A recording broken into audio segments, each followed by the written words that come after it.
Hi, today we're going to describe to you the solution for problem 5.38 in the textbook.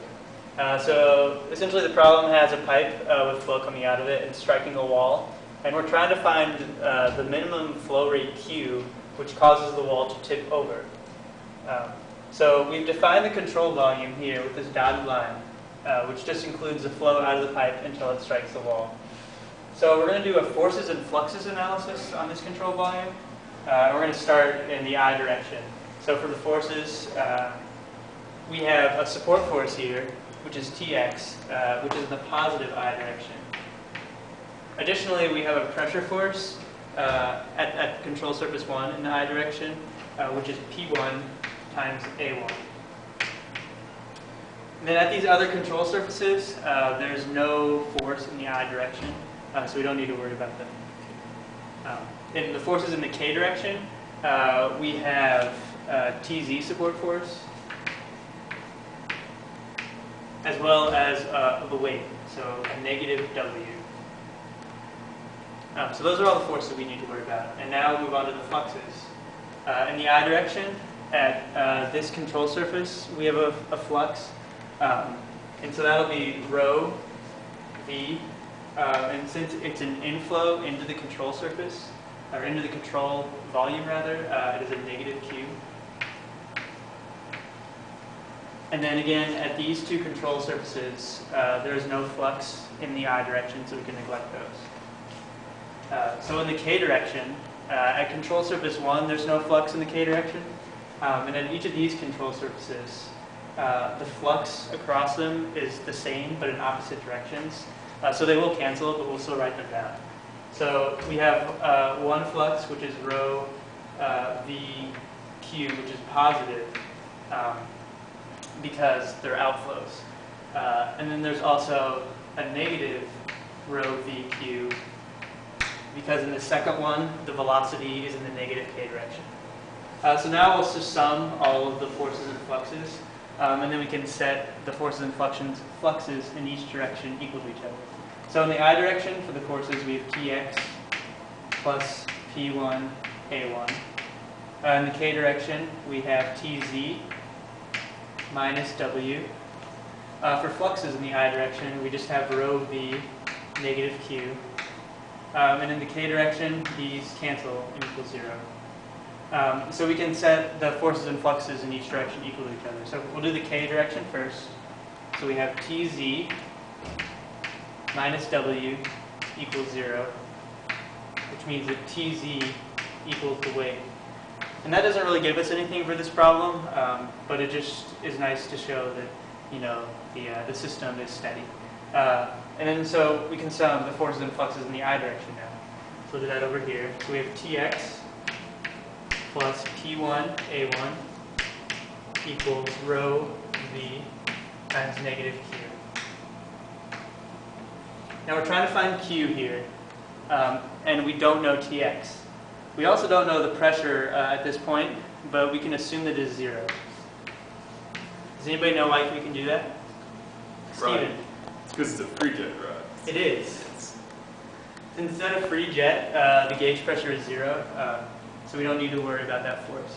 So we can now have simplify this equation to say that Tx equals rho V times negative Q. So we have one equation and two unknowns, so we need to do something else. What can we do? Well, we're trying to solve for Q, right? That's correct. Which is the flow that's going to push this wall over, right? Uh-huh. Okay, well, let's think about it if I was the flow and I was trying to push you over. Okay. Alright, it looks like you would fall, where would you fall around? My ankle, or my heels.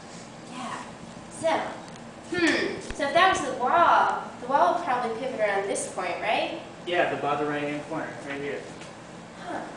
I think that means that we can write a moment equation about that point. I think you're right. Now give us more equations, which is to solve our unknowns. Great. Good idea. Does anybody know how to do that? Yeah, I think I can do that. All right, Steven. Hi, Steven. All right, so to do a moment equation, we need our forces and our moment arms. So we'll start sum of moments about A, which equals your weight,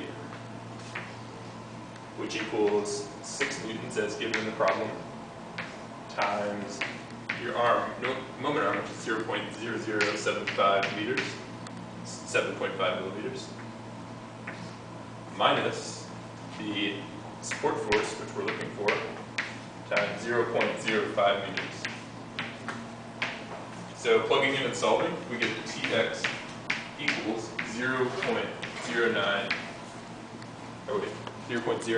newtons. 0.9.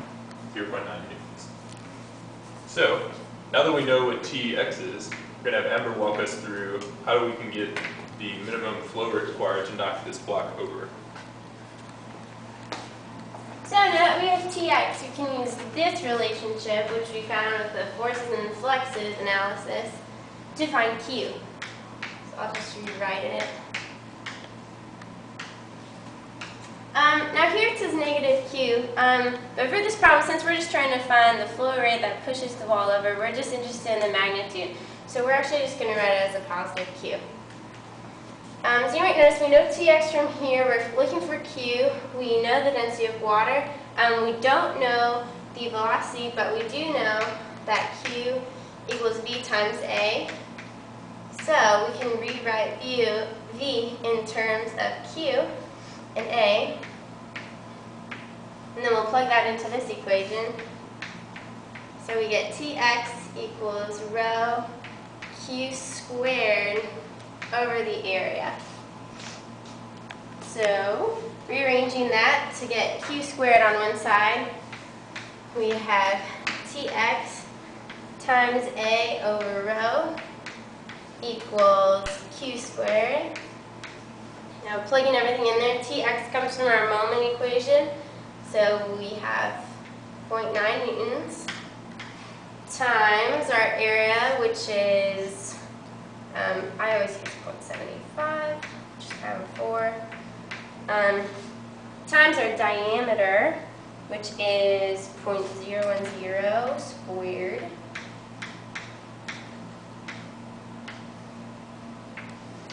and then we'll take that over the density, which in the front page of the book is 999 kilograms per meter cubed. So that again is going to give us our Q squared, which ends up being 7.07 times 10 to the negative 8th. But we're actually looking for Q, so if you just take the square root of that, you will end up with 2.66 times 10 to the negative 4th meters cubed per second. So that's the flow rate that it'll take to knock that wall over, and problem solved.